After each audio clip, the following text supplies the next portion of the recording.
Hi there, École Mornville Public School. It is Madame de Saul here. For those of you who know me, allo. For those of you who don't, I teach grade 4 French immersion here at EMPS.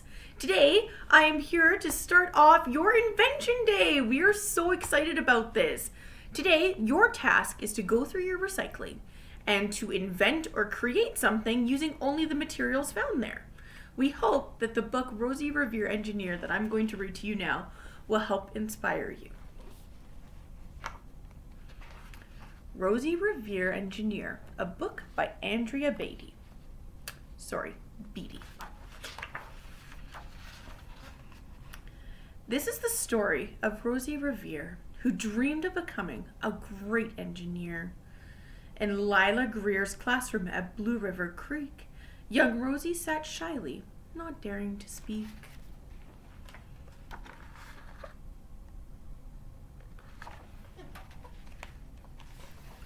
But when no one saw her, she peeked in the trash for treasures to add to her engineer stash. And late at night, Rosie rolled up her sleeves and built in her hideaway under the eaves.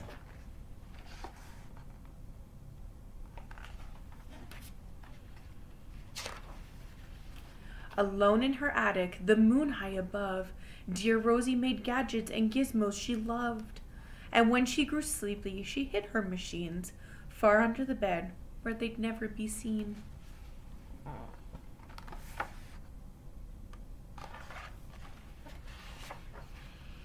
When Rosie was young, she had not been so shy. She worked with her hair swooping over one eye and made fine inventions for uncles and aunts, a hot dog dispenser and helium pants.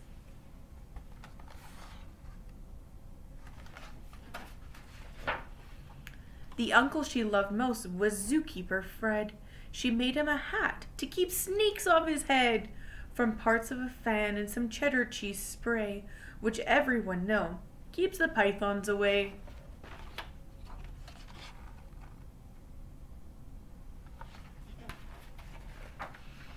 And when it was finished, young Rosie was proud, but Fred slapped his knee and he chuckled out loud. He laughed till he wheezed and his eyes filled with tears, all to the horror of Rosie Revere, who stood there embarrassed, perplexed, and dismayed. She looked at the cheese hat and then looked away.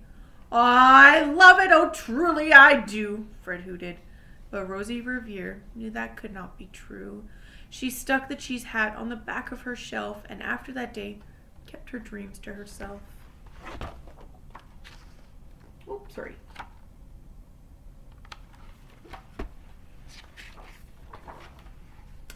And that's how it went until one autumn day, her oldest relation showed up for a stay. Her great-great-aunt Rose was a true dynamo who worked building airplanes a long time ago. She told Rosie tales of the things she had done and goals she had checked off her list one by one. She gave a sad smile as she looked to the sky. "The only 3 left on my list is to fly, but never time lingers as long as it seems. I'll chalk that one up to an old lady's dreams."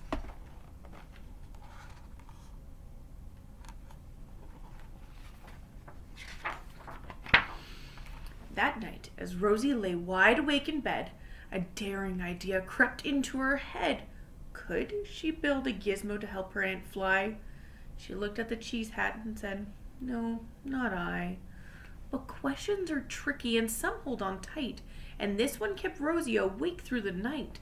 So when dawn approached and red streaks lit the sky, young Rosie knew just how to make her aunt fly.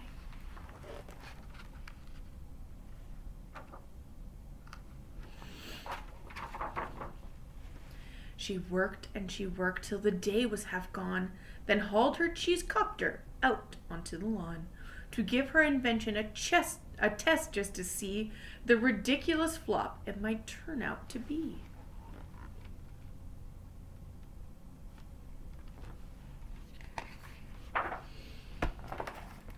Strapped into the cockpit, she flipped on the switch. The Helio cheesecopter sputtered and twitched.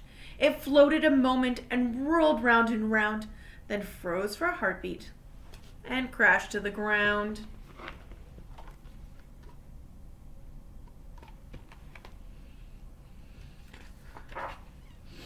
Then Rosie heard laughter and turned round to see the old woman laughing and slapping her knee.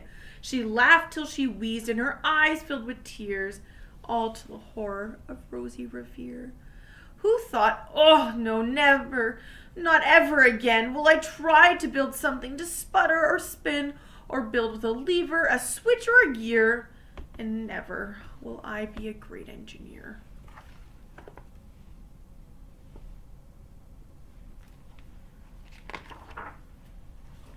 She turned round to leave, but then Great-Great-Aunt Rose grabbed hold of young Rosie and pulled her in close and hugged her and kissed her and started to cry. "You did it! Hooray! It's the perfect first try! This great flop is over. It's time for the next." Young Rosie was baffled, embarrassed, perplexed. "I failed," said dear Rosie. "It's just made of trash. Didn't you see it? The cheese copter crashed." "Yes," said her great aunt, "it crashed, that is true. But first it did just what it needed to do. Before it crashed, Rosie, before that, it flew."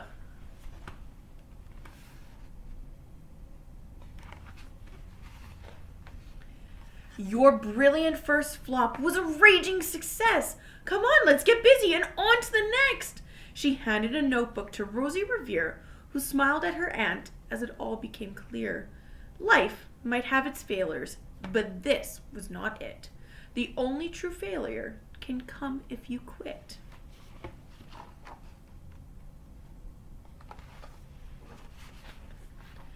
They worked till the sun sneaked away to its bed, and Rosie tied her headscarf around Rosie's head and sent her to sleep with a smile ear to ear to dream the bold dreams of a great engineer.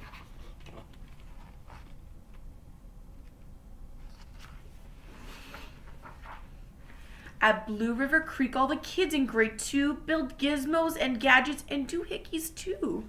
With each perfect failure, they all stand and cheer, but none quite as proudly as Rosie Revere.